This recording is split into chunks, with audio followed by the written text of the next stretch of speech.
which is the beginning of an exciting 2-month run in the world of boxing. There are quite a few big fights coming up. Yes. We want to discuss them. I want to ask the guys a couple questions. We do have a few boxing heads in the group. Review Canelo versus Chavez Jr. That's next week, right?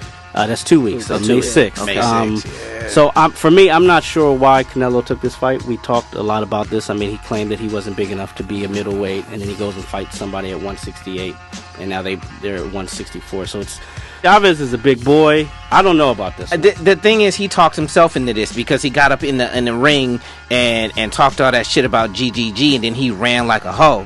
So his only other option is either fight GGG or let me take a chance with this man who doesn't like to train, drinks and smokes too much. So maybe I can. But if Chavez takes this fight seriously and he puts a paw on Canelo, it's night. Unless it's promoter BS, Oscar says there is real disdain between the two.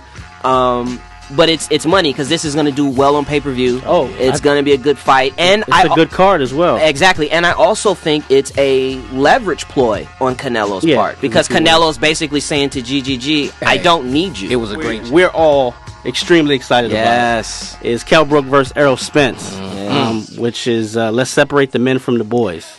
Brook fan, I always have been. I like the way he fights. He's one of those guys who's not really great at anything, but he's good at everything. But one thing's for sure, he's not afraid to fight anybody. He's not.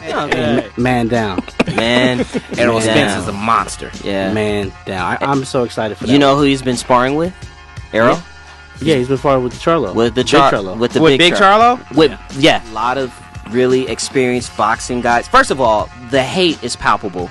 For Errol? Yeah, they said he's pumped up. Guys are really they're looking for ways to cut him down, and then you see the subtle hate, which I hate, especially amongst black men, but that's a different show and everything else.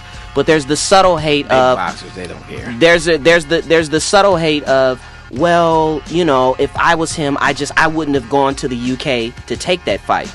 But there are respected boxing analysts and people that are in the fight game that are also, they're saying that if the decision goes to the cards, that they're wondering if Errol Spence is going to get a fair shake or not. What I would ask you guys, Devin, you in particular, do you think there's a chance that it goes to the cards? I think if it does go to the cards, then the UK fix is definitely there. But if it's a great fight, we might see somebody get robbed with a draw. I think that's a possibility. But I can't see it going the distance. You can't see it going the distance. Either way, I think. I think if Spence is not the guy we think is, he gets exposed because Kell's good, but the way that he sits down on them punches, the way they both fight though, it's not going the distance because Kell can box. Yeah, so can Errol. He's not a punk, so. Yeah. He went to fight GGG. He left the eye in the ring, but he went to go fight GGG, and Errol Spence is that guy. And if Errol Spence dominates Kell Brook, absolutely no one's going to fight him ever.